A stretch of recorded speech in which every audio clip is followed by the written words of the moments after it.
छिर्नु भएको छ हामी चाहिँ पर्खिरहेको छौँ आज नोबेल हस्पिटलको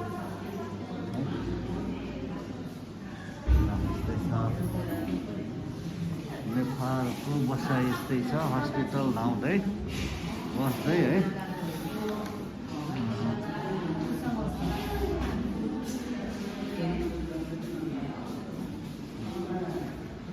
अब हामी चाहिँ यहाँ सिकेर चाहिँ अब फाइनल अब कहिले जाने भन्ने अब राम्रो रिपोर्ट राम्रो भयो भने हामी अब म चाहिँ आज खास जाने कुरा छु काठमाडौँ अब भएन यही कारणले गर्दा अब भोलि मङ्गलबार हो पर्सि बिहानै सायद काठमाडौँ लाग्छौँ होला यस्तै खै सयन डेमालाई पर्खेको सयनले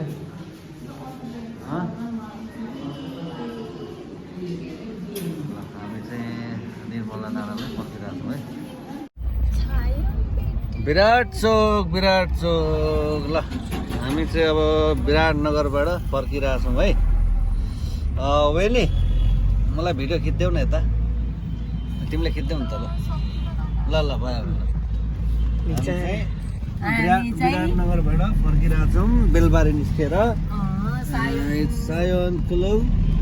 कान कुलुङ आज सुतेको छैन सुत्यो अलिकति सुत्यो होइन सुत्यो तर राम्रो सुतेको छैन ल फाइनली हामी अस्ट्रेलियाबाट आएको 1 महिना 1 हप्ता भयो है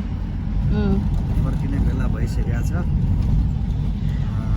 आएदेखि गएसम्म हाम्रो दाइले हामीलाई साथ दिँदै हुनुहुन्छ होइन गाडी चलाएर धन्यवाद है अनि त्यसपछि निर्मला राईले पनि सहयोग गर्दैछ हाम्रो कार्यक्रममा धेरै धेरै सहयोग गर्नुभएकोमा धन्यवाद नेपाल बसाइ राम्रो भइरहेछ स्टिल काठमाडौँमा अलिकति काम बाँकी छ होइन अलिकति काम सिधाउनु पर्ने छ सोचेको त्यस्तो चाहिँ भएन नेपाल बसाइ तैपनि कोसिस गरिरहेको छ अब अहिले चाहिँ हामी विराटनगरबाट बेलबारी हुँदै अब धरान जाँदैछौँ अब अलिकति ज्ञानुको चाहिँ इटौरीमा काम छ भनेको छ उसको त के हो भन्ने सबैलाई थाहा छ होइन सपिङ त्यसपछि केएफसी अरे होइन केएफसी चाहिँ के खानुपर्ने हो खासै मलाई होइन केएफसी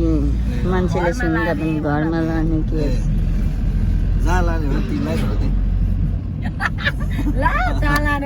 त ल यस्तै छ है अहिले चाहिँ बेलुकाको 4 बजे छ 4:30 बजे छ ल है त एकछिन ल यस्तो छ है ल